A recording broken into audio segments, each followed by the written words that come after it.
Selamat berjumpa kembali dalam Layanan Audio Sahabat Seperjalanan. Hari ini adalah hari Jumat 11 Juli 2025. Tema renungan saat teduh kita dengan judul Pengadilan yang Sempurna. Firman Tuhan terambil dalam 2 Korintus 5 ayat 9 sampai dengan ke-10. Sebab itu juga kami berusaha baik dalam diam di dalam tubuh ini maupun kami diam di luarnya supaya kami berkenan kepadanya. Sebab kita semua harus menghadap tahta pengadilan Kristus yang supaya setiap orang memperoleh apa yang patut diterimanya sesuai dengan yang dilakukannya dalam hidupnya, baik ataupun jahat. Mari kita berdoa. Bapa yang di dalam surga, biarlah kami belajar bahwa setiap perbuatan kami, setiap tindakan kami, baik yang baik maupun yang buruk, semuanya akan direkap oleh Allah suatu hari kelak nanti di dalam pengadilan Tuhan. Pengadilan yang sempurna. Dalam nama Tuhan Yesus kami berdoa. Amin.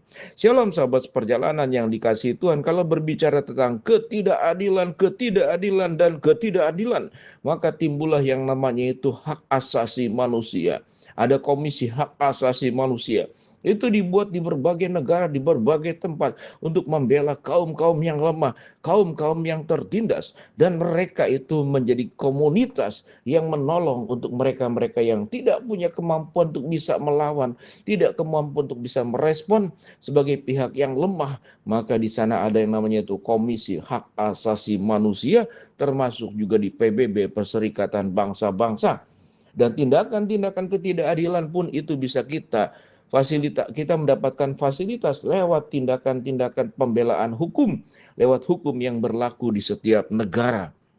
Bahkan dalam lingkup yang lebih kecil, di lingkungan masyarakat kita, di rukun tetangga, jikalau ada tindakan-tindakan yang buruk, yang melanggar, maka ada hukum yang kemudian menjaga setiap kita masing-masing bisa melaporkannya. Tetapi kita melihat apakah ada keadilan yang sempurna di dalam dunia ini. Kita seringkali merasa bahwa hukum itu hanya berpihak kepada mereka yang bisa bayar. Lalu kemudian keadilan itu hanya akan terjadi kepada mereka yang punya kekuatan, kuasa. Kita tahu dengan jelas kalau ada laporan mungkin orang yang sedang mengalami kesulitan, orang tersebut adalah orang yang punya kuasa, punya jabatan, punya kekayaan. Itu sangat mudah.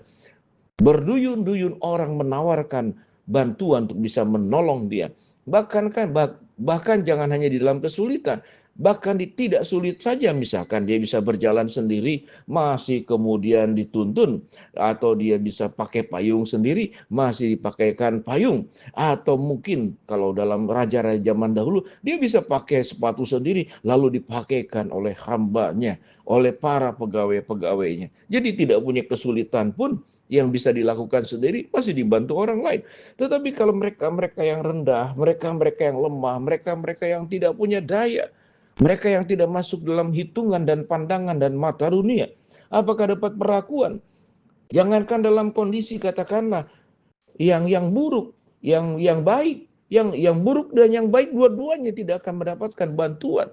Lalu kemudian mencari keadilan. Kita tahu dengan jelas waktu kita membaca di surat kabar, di dalam berita-berita media sosial, bagaimana mereka yang tidak punya daya itu kemudian tergeser, atau rumah yang digeser, tanah yang digeser, haknya yang dirampas, lalu kemudian mendapatkan perlakuan-perlakuan di dalam relasi rumah tangga.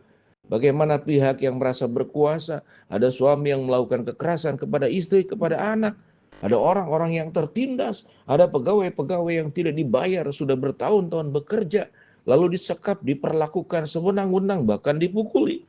Ada banyak tindakan jahat dan tindakan buruk, relasi yang dihianati, janji yang tidak ditepati. Lalu kita akan mencari kepada siapa? Suatu kita mencari pembelaan yang terjadi, kita tidak akan mendapatkan pembelaan karena kita tidak punya relasi, kita tidak punya kekuatan, tidak punya kesanggupan untuk membayar misalkan.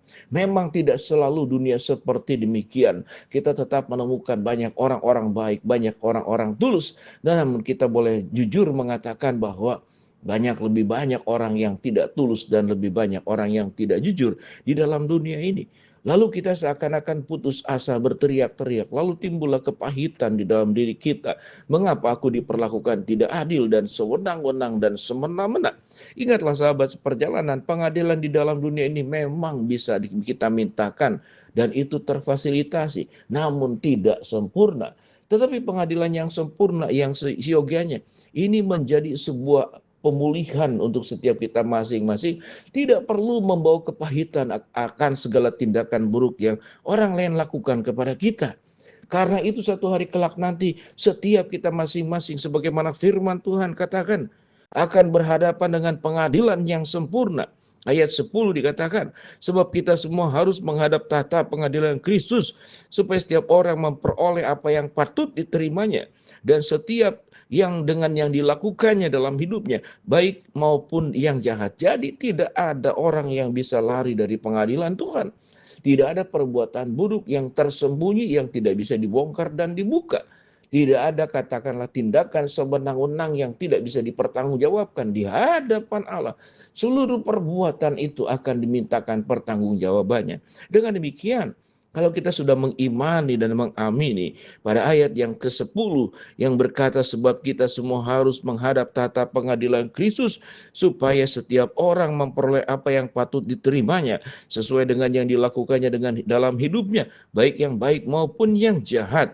Kalau kita meyakini dan beriman kepada ayat ini, siogianya kita sekalipun tidak diperlakukan dengan baik, sekalipun diperlakukan tidak adil, kita tetap mengalami damai sejahtera. Karena satu hari kelak nanti kalau pembelaan tidak ada di dalam dunia ini, Tuhan akan membela kita. Karena setiap orang akan berhadapan dengan tata pengadilan Kristus, tata pengadilan Allah, dan mempertanggungjawabkan seluruh perbuatannya. Sekalipun kita tahu bahwa setiap orang mendapatkan kasih karunia, dan setiap orang yang sudah menjadi milik Kristus itu akan mendapatkan kehidupan yang kekal.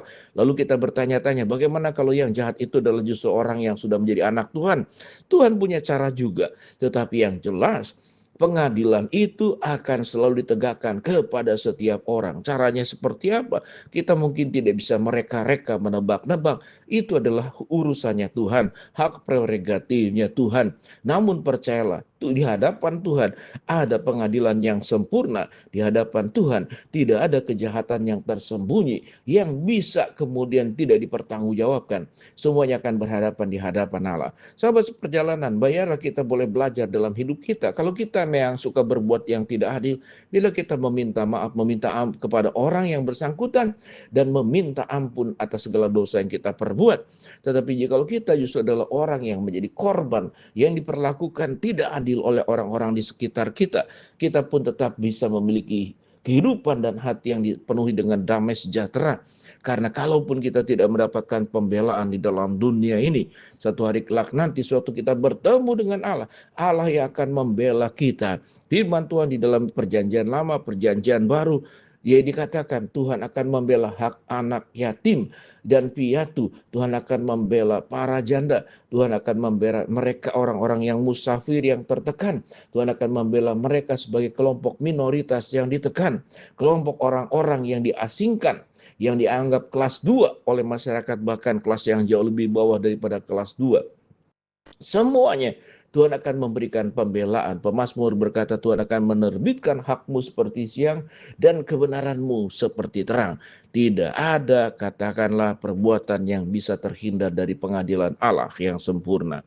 Mari kita berdoa. Bapa dalam surga, terima kasih buat firman yang kami pelajari. Hamba-Mu berdoa buat sahabat seperjalanan yang sakit, Tuhan jamah sembuhkan. Sahabat seperjalanan yang sedang berdoa mengharapkan sesuatu, Tuhan kabulkan sesuai dengan waktu dan rencana Tuhan. Dan biarlah kami terus memiliki iman yang kuat dan teguh. Satu hari kelak nanti Tuhan akan menolong kami di pengadilan yang sempurna. Dalam nama Tuhan Yesus kami berdoa. Amin.